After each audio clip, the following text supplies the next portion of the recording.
I'm sorry for how it ended, but I have a beautiful life. I have loved ones. Right now, I'm just kicking everything down the road. Since they announced their romance to the world in September 23, Taylor Swift and Travis Kelce's relationship has been a whirlwind that has drawn interest from both admirers and detractors.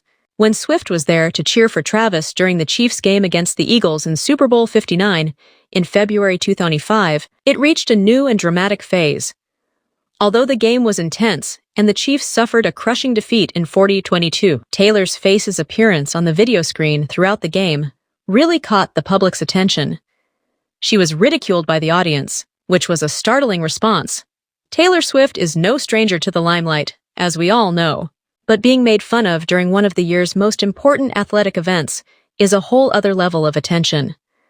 The alcohol consumption, which seemed to be related to the fact that she was cheering for the Chiefs rather than her hometown Eagles, painted an ugly picture of the intersection between celebrity culture and sports fandom. Taylor in the house. Taylor Swift acompanhando. Thank you.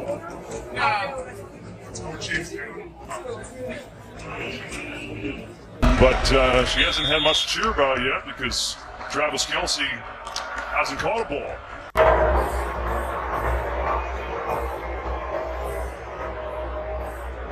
However, Taylor is never quite that easy, as we all know. Her very loyal fan following was incensed, and one individual who couldn't take it any longer was none other than Taylor's close friend Lana Del Rey, who the very next day rushed to Instagram to express her anger at the abuse Taylor experienced in an eyebrow-raising post. Otherwise, Taylor just dismissed it with a chuckle and went on. Lana voiced her disgust of the NFL fans' actions, claiming that they were indicative of a larger and concerning trend in the league and American culture. But she didn't end there. If anyone could afford to buy the entire Caesars Superdome, it would be Taylor herself, she said firmly. She wrote, "America is doomed," indicating her displeasure with the public's treatment of accomplished women like Taylor in addition to the booze. Although the response was quick and severe, it simply helped to draw attention to the already dramatic Super Bowl events. Go Taylor! Go Taylor! Go there, go Taylor! Kylie, oh my God! Hello. Although Taylor's supporters weren't pleased with the booze presence at the Super Bowl and the social media criticism, the whole incident generated an intriguing discussion about celebrity sports and fandom, but it wasn't only the alcohol and the controversy on social media that got people talking. Following Super Bowl speculations about Taylor Swift's mysterious exit from the game after the loss, another major narrative element surfaced. Her decision to skip the after-parties and take a private aircraft home while wearing security did not go unnoticed, but her choice of shoes, ruby red slippers, did. Nothing is ever merely a fashion decision when you're Taylor Swift, isn't it? As soon as possible, fans started making assumptions about what the slippers meant. One popular theory that went viral on TikTok claimed that the red slippers symbolized the end of Taylor and Travis's relationship. Theory according to one opinion, the line "we're not in Kansas anymore" can be a reference to Taylor's departure from Kansas City and the relationship she had with Travis at the time. Swifties are notorious for their crazy beliefs, of course, but hold off on drawing conclusions too quickly. Drew said that Taylor was using the slippers as a symbol of going back to her previous life and leaving the dream of her relationship with Travis behind when he compared them to Dorothy's well-known red slippers from The Wizard of Oz. Conclusions: one thing was certain despite the ongoing argument, the Super Bowl had only increased rumors regarding Taylor and Travis's future. Speaking of family relationships, the turmoil surrounding the Super Bowl wasn't limited to Taylor. The ruby red shoes were interpreted differently by some Swifties, who suggested that they may be a reference to the Taylor's sense of belonging in Kansas City with Travis. Many others think that the slippers may represent something more positive, such as the start of a new chapter rather than the conclusion of an old one, and after all, Taylor often makes allusions to The Wizard of Oz in her songs. Jason Kelce Travis's older brother and a standout athlete, was also heavily criticized after the Eagles' historic triumph. Jason and his brother Travis co-run the Eagles' Twitter account, which included an homage to the team's triumph. The straight shooter, Jason Ever, responded casually but firmly on social media to explain the issue. He clarified that he had really requested the removal of the post because he believed it was improper to draw attention to so many of his own photos while his side hadn't even won the match. Instead of his own professional accomplishments, he wanted the attention to be on the guys who really won the game.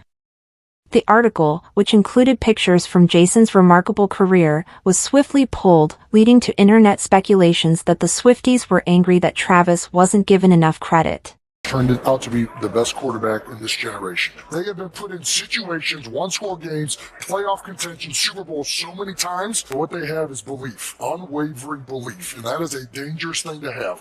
And what fuels belief? Execution. Yep. They continue to execute when it matters most. I look at my brother's eyes, and you watch him now, and he is a stone-cold killer.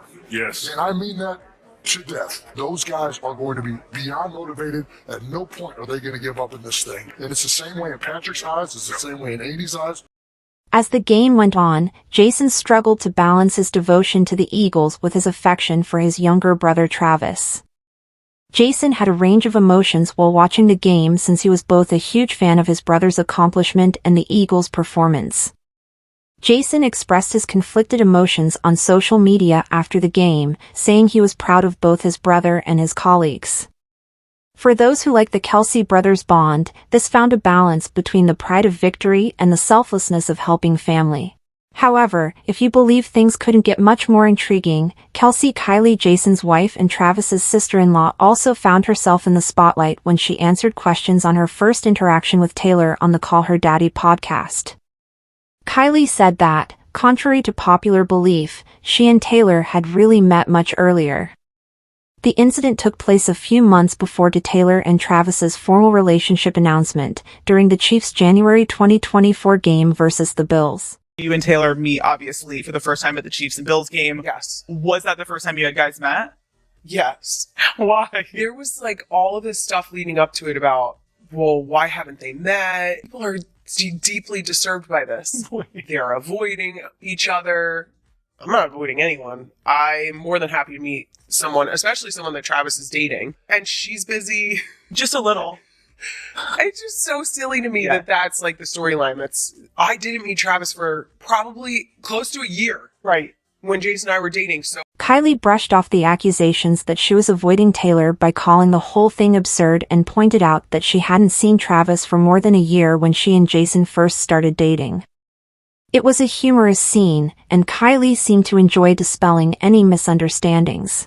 Misunderstand recently spoke up about her friendship with Taylor and expressed her happiness for Travis and Taylor's relationship, saying it's been amazing to see their closeness grow. To tell you guys that he was dating Taylor Swift. I'm assuming like your family was like told this in some capacity at some point, we were right? not. I will say we knew before everyone else knew. Okay.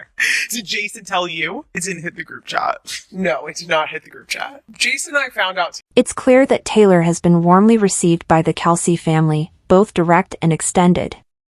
When Super Bowl 59 rolled along in February 2025, the drama was still going strong.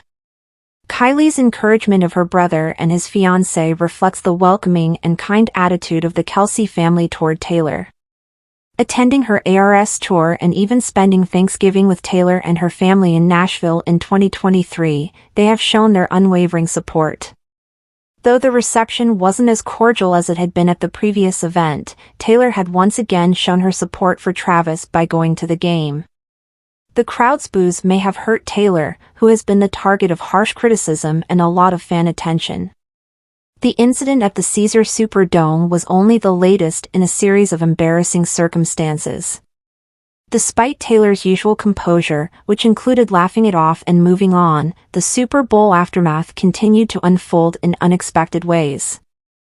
After Eagles player C.J. Gardner-Johnson stoked the fires by mocking Travis on social media after the game, the rivalry Swifties responded by targeting Gardner-Johnson's mother's restaurant with negative reviews. In addition, he shared a photo of himself mocking Travis and shockingly mentioned Travis's ex-girlfriend Kayla Nicole. It was evident from the quick and massive uproar how far fans would go to defend their heroes. According to C.J. Gardner-Johnson, He says Taylor Swift is not thick enough. Like, was he just being fun and like chirping or whatever? Yeah, or was he did like... someone ask him about Hopefully it? it's like that thing, don't be singing. And it caused a visceral reaction from the Swifties who are firing back with review bombs of his mom's restaurant. It'd be a weird thing to just come out and like say randomly to a news reporter. New Heights podcast posted a post congratulating the Eagles on their win. They had to take it down because Swifties went crazy and lost their mind, but they took the post down. And I have I have the post that they took down. It was like totally normal. They had to delete it, which is crazy. It served as an illustration of the toxic nature of fandom culture, especially when coupled with rivalry in sports. As tensions increased, it became clear that the Taylor Swift versus Travis Kelce dispute was far from over.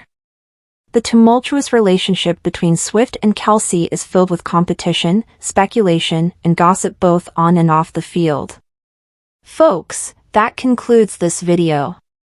I'll see you later. One thing is certain, the narrative of Taylor and Travis is just beginning, and everyone is excited to see what comes next, whether it is via the subtle symbolism of red slippers, the Kelce brothers negotiating family relationships, or the heated fan responses that spark disputes.